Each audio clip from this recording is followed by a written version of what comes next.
News world 58 માં આપનું હાર્દિક સ્વાગત છે। હું શીલા મહેતા। સતપથ ફાઉન્ડેશન નાગપુરના તત્વધાનમાં આયોજિત વિશ્વ સ્તરીય રત્ન કરંડ શ્રાવકાચાર ક્વિઝ સ્પર્ધાનું ગ્રાન્ડ ફિનાલે 22 ડિસેમ્બરથી 25 ડિસેમ્બર 2024 સુધી ચૈતન્યધામ ગાંધીનગરમાં યોજાશે। આ વર્ષે આ સ્પર્ધા આચાર્ય સંબંધ ભદ્ર દેવ દ્વારા રચિત રત્ન કરંડ શ્રાવકાચાર જે એક જૈન ગ્રંથ છે તેના પર આયોજિત કરવામાં આવી છે। આમાં આચાર્ય દેવે સંસ્કૃત શ્લોકો દ્વારા શ્રાવક ધર્મનું નિરૂપણ કર્યું છે અને જૈન સિદ્ધાંતો અનુસાર જીવન જીવવા માટે જરૂરી નૈતિક અને આધ્યાત્મિક અભ્યાસો પર ભાર મૂક્યો છે। આ ગ્રંથ પર ટીકા પંડિત શ્રી સદાસુખદાસજી કાસિલીવાલે લખી છે, જે જૈન ધર્મના મહાન વિદ્વાન અને ગહન આધ્યાત્મિક ચિંતક હતા। તેમની ટીકાએ રત્નકરંડ શ્રાવકાચારને સમજાવવા અને તેનું મહત્વ ઉજાગર કરવામાં महत्वनी भूमिका भजवी छे।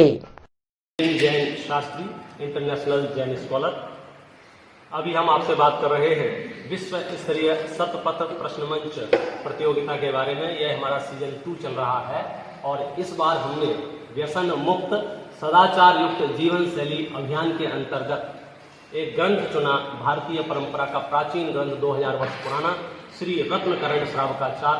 उसके आधार से हमने 1008 प्रश्न तैयार किए। सभी प्रश्न विकल्पात्मक हैं और उसकी एक पुस्तिका प्रकाशित की। ये पुस्तिका है उसकी, और इस पुस्तिका को प्रकाशित करने के बाद एक आंसर शीट हमने इसमें दी है कि लोग ग्रंथ को पढ़ें और इसके आंसर भरें, ताकि वो पूरे ग्रंथ का आद्योपान स्वाध्याय कर सकें और अपने जीवन में उन्नति प्राप्त करने के दिशा निर्देश वहाँ से प्राप्त कर सकें। जन सामान्य इसमें उत्साह से भाग ले सके, इसलिए हमने प्रयास किया है इसके आकर्षक पुरस्कार रखे जाएं। हमने इसमें स्वर्ण। हार्दिक स्वागत। सतपथ फाउंडेशन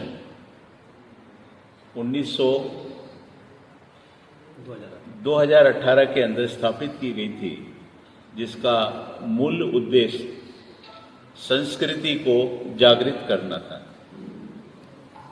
अगर हम 100 साल 200 साल पहले चले जाएं, ब्रिटिश से पहले, तो हमारी संस्कृति थी कि हर बच्चा गुरुकुल में जाता था, संस्कार पाता था और उसके बाद अपना वंश आगे बढ़ाता था। लेकिन आज़ादी के बाद जो हम देख रहे हैं और आज की परिस्थिति में हम देख रहे हैं कि हमारे बच्चे हमसे अलग होते जा रहे हैं। ये एक मूल साधन है सतपथ फाउंडेशन, जिसके थ्रू हम जागृति पैदा कर रहे हैं समाज के अंदर और बच्चों की पाठशाला चला रहे हैं। और जो ग्रंथ हम ले रहे हैं रत्नकरंड श्रावकाचार, उस ग्रंथ के माध्यम से जन जन के अंदर ये जागृति पैदा कर रहे हैं कि हर आदमी अपने पुराने शास्त्र पढ़े और पढ़ने के बाद उसका अनुकरण करे, तो हमारी जीवन शैली और भी अच्छी होती जा रही है।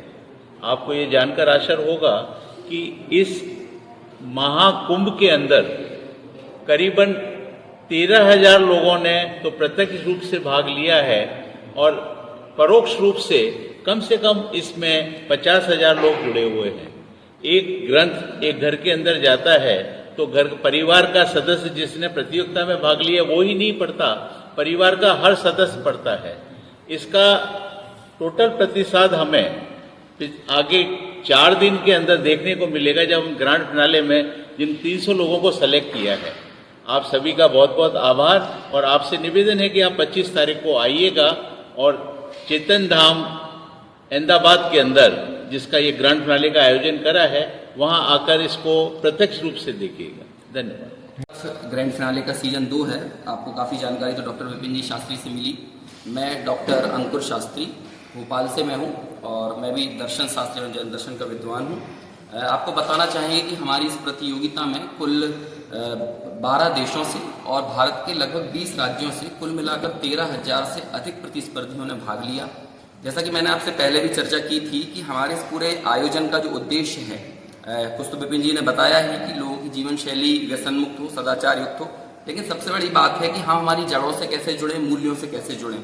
आजकल हम लगातार देख रहे हैं, चाहे हमारी सरकारें, हमारी संसद, हमारे प्रधानमंत्री जिस बात पर लगातार जोर दे रहे हैं कि भारतीय ज्ञान परंपरा से युवाओं को कैसे जोड़ा जाए। हमारी पूरी शिक्षा प्रणाली भारतीय ज्ञान परंपरा से, हमारे मूल्यों से, हमारे प्राचीन शास्त्रों से, हमारे वेदों से, इनसे या हमारे और अन्य दार्शनिक प्रमुख ग्रंथों से कैसे जुड़ सकती है।